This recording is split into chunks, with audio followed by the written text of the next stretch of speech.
اعوذ باللہ من الشیطان الرجیم بسم اللہ الرحمن الرحیم سبحانک لا علم لنا الا ما علمتنا انک انت العلیم الحکیم رب اشرح لی صدری ویسر لی امری واحلل عقدۃ من لسانی یفقهوا قولی رب زدنی علما صدق اللہ العظیم۔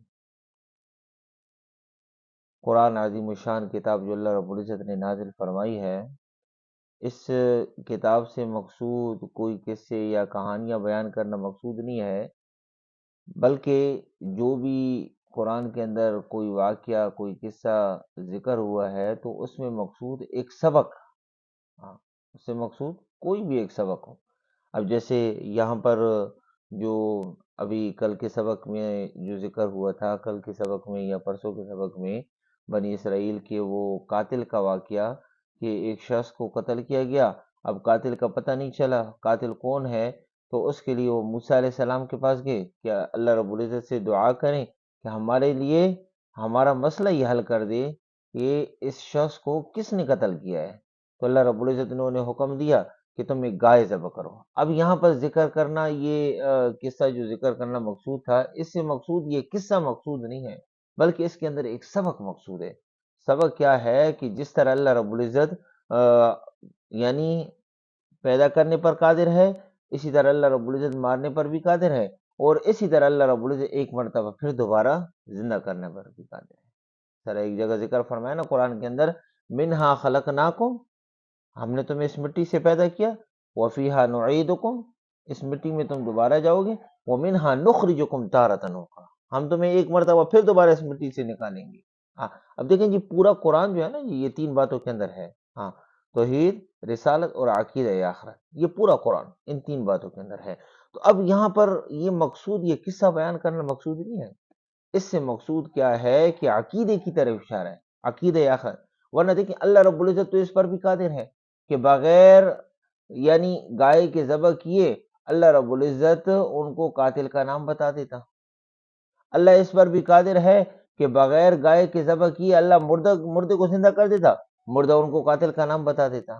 لیکن یہاں پر اس سے مقصود وہ قصہ بیان کرنا مقصود نہیں ہے، بلکہ مقصود کیا ہے کہ عقیدہ آخرت، کہ جس طرح اللہ رب العزت مارنے پر قادر ہے، اس طرح اللہ دوبارہ زندہ کرنے پر بھی قادر ہے۔ جس طرح منکرین آخرت انہوں نے کیا کہا، من یحیی العظام وہی رمیم، سورہ یاسین کے اندر من یحیی العظام وہی رمیم، کہ جب یہ ہڈیاں جو ہیں یہ بوسیدہ ہو جائیں گی کون اس کو زندہ کرے گا؟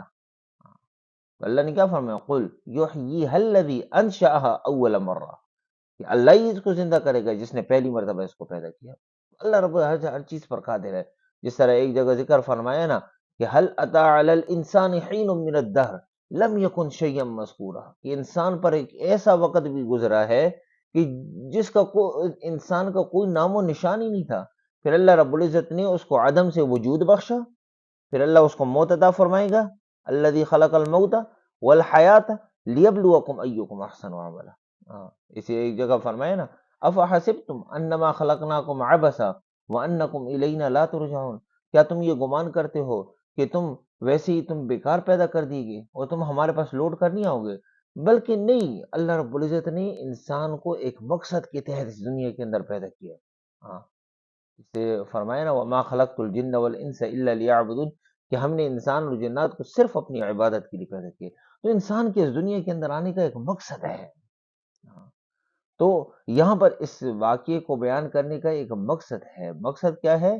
عقیدہ آخرت، یعنی آخرت پر، یہ آخرت کا ایک عقیدہ کہ موت کے بعد دوبارہ زندہ ہونا ہے۔ سر ہم ایمان مفصل میں پڑھتے ہیں نا آمنت باللہ وملائکتہ وکتبہ ورسلہ والیوم الآخر والقدر خیرہ وشرہ من اللہ تعالی والبعث بعد الموت، ہاں، موت کے بعد دوبارہ زندہ ہونے پر ہم ایمان لائیں۔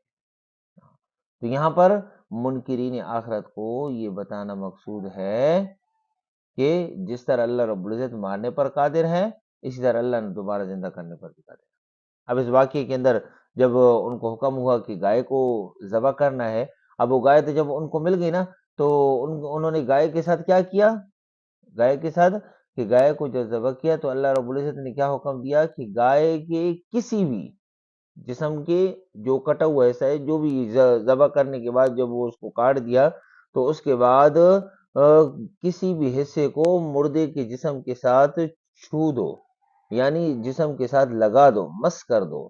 جب اس کے جسم کے ساتھ لگا دیا، مردہ دوبارہ زندہ ہوا، کچھ لمحے کے لیے مردہ زندہ ہوا، اور اس نے اپنے قاتل کا نام بتایا اور دوبارہ مر گیا۔ جو مقتول تھا نا مردہ، وہ زندہ ہوا اللہ کے حکم سے، اللہ نے اس کو اپنے حکم سے زندہ کیا۔ جب وہ زندہ ہوا، اس نے اپنے قاتل کا نام بتایا اور دوبارہ مر گیا۔ اب جب اس نے اپنے قاتل کا نام بتا دیا، ایک تو وہ جو قاتل جو تھا، اس کا جو رشتہ دار تھا، وہ میراث سے محروم ہو گیا۔ میراث سے، کیونکہ اس نے قتل کس لیے کیا تھا؟ قتل اس لیے کیا تھا کہ یہ جب مر جائے گا تو اس کی میراث تو آٹومیٹیکلی مجھے ملنی ہے، کیونکہ میں اس کا وارث ہوں، ولی وارث اس کا کوئی اور نہیں تھا، میں ہی اس کا ولی وارث ہوں، تو اس کی میراث تو مجھے ہی ملنی ہے۔ تو وہ جلدی کی وجہ سے کہ یہ مر جائے اور اس کی میراث مجھے ہی مل جائے، اس وجہ سے اس نے اس کو قتل کر دیا۔ تو ایک تو وہ میراث سے محروم ہو گیا۔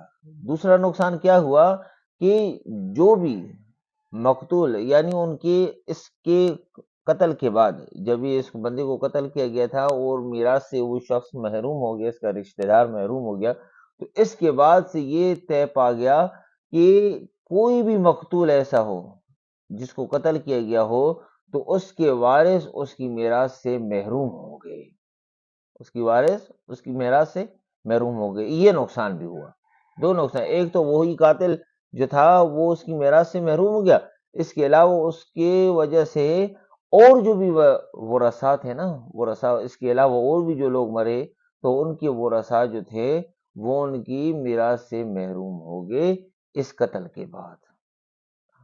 تو اس قصے کے اندر مقصود کیا ہے کہ عقیدہ آخرت، عقیدہ آخرت، کہ آخرت کا ایک عقیدہ کہ ہمیں دوبارہ زندہ ہونا ہے، اللہ رب العزت دوبارہ زندہ کریں گے، پھر اللہ کے سامنے پیش ہونا ہے۔ ہاں، اللہ کیا فرمائے؟ ھذا یوم الفصل جمعناکم الاولین، آج یہ فیصلے کا دن ہے، اللہ تمہیں بھی جمع کرے گا، پہلوں کو بھی جمع کرے گا۔ ہاں، تو اس بات کا عقیدہ آخرت۔ تو دنیا کے اندر پیدا ہونے کا اللہ رب العزت نے مقصد کیا بنایا ہے دنیا کے اندر پیدا ہونے کا؟ کہ لیبلوکم ایکم احسن عملا، کہ اللہ تمہیں اس لیے پیدا کیا تاکہ دیکھے تم میں سے کون اچھا عمل کرتا ہے۔ اب اللہ کو اچھا عمل کر کے دکھانا ہے، ہاں، اس کے لیے اللہ نے اس دنیا کے اندر پیدا کیا ہے۔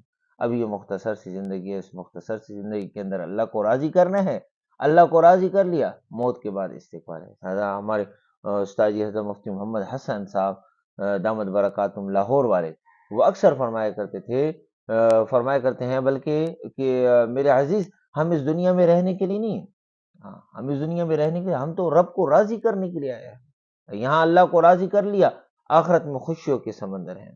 ہاں، یہاں اللہ کو راضی کر لیا، آخرت میں خوشیوں کے سمندر ہیں۔ تو یہ ہے کہ اس دنیا کے اندر مختصر سے وقت میں اللہ کو راضی کرنا ہے، اور اللہ کو راضی کرنا بہت آسان ہے۔ نماز پڑھ لے اللہ راضی ہو جاتے ہیں، قرآن کی تلاوت کر لے اللہ راضی ہو جاتے ہیں، اللہ کو یاد کر لے اللہ راضی ہو جاتے ہیں۔ یہاں ہم اللہ کو راضی کریں گے، آخرت میں خوشیوں کے سمندر ہیں۔ تو اللہ رب العزت دعا ہے کہ اللہ رب العزت ہمیں صحیح طریقے سے قرآن کو پڑھنے کی، قرآن کو سمجھنے کی، اور صحیح طریقے سے قرآن کو آگے سمجھانے کی توفیق عطا فرمائے۔ وما علینا الا البلاغ۔